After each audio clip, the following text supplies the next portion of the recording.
May the 4th, 2014. To some, this was Star Wars Day. To others, this was just the day before Cinco de Mayo.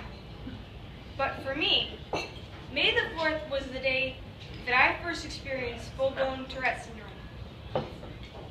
Tourette syndrome, a neurological disorder which causes abnormal movements and sounds called tics, gave me the choice to either let it win and live a miserable life, or to not accept the self-limitations keeping me from living the life I want to. Do you know that feeling you get when you're about to sneeze?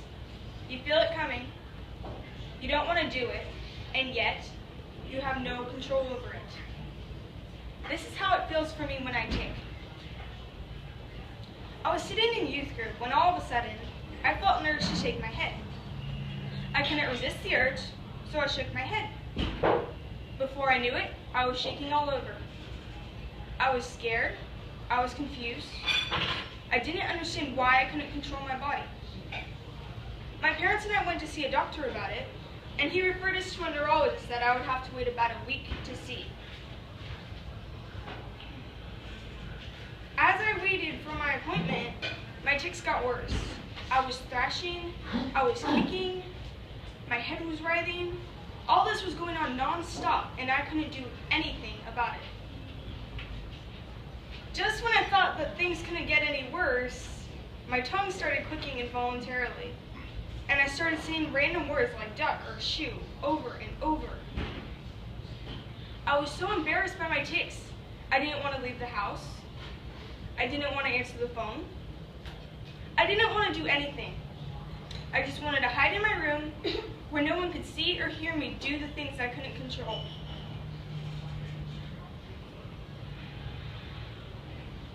I kept asking myself questions like, what if I don't get hired because of my tics? What if I don't get my driver's license? What if?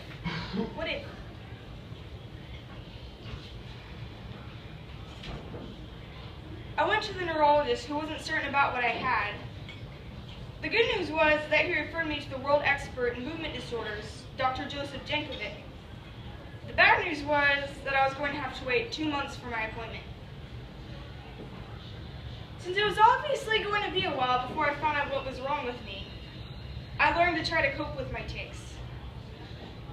When watching the movie The Amazing Spider-Man, I heard a quote, "We must be greater than what we suffer." It was when I heard this that I became determined to do just that. I started going back to doing the things I'd always done before my tics. I became more confident and got used to the stares people gave me because they didn't understand. I started trying to explain to people why I was acting weird.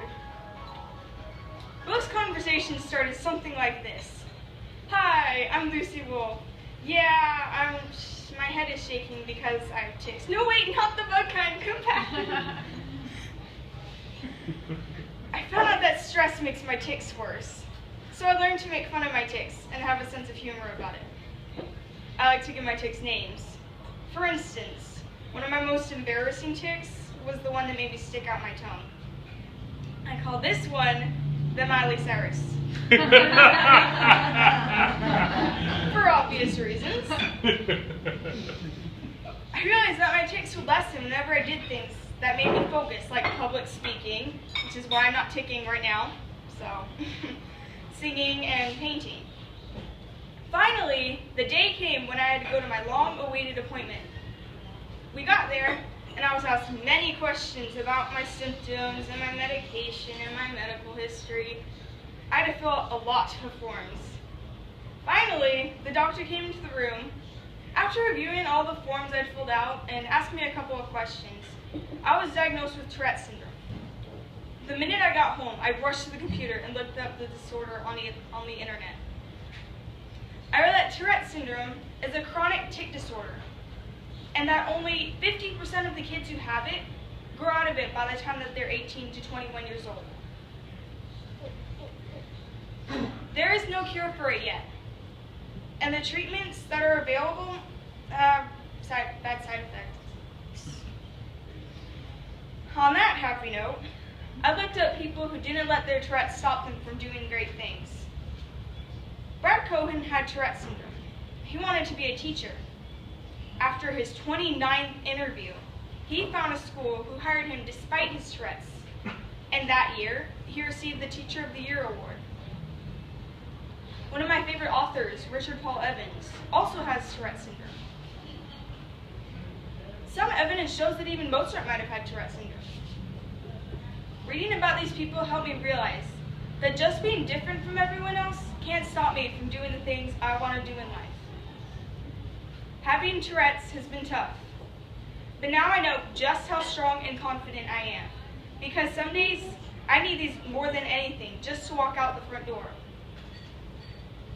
We all have something inside us that makes us think that we can't do what we want to do, whether it's Tourette syndrome or low self-esteem. I'm Lucy Wolf. I have Tourette syndrome, and nothing can hold me back. Madam Toastmaster.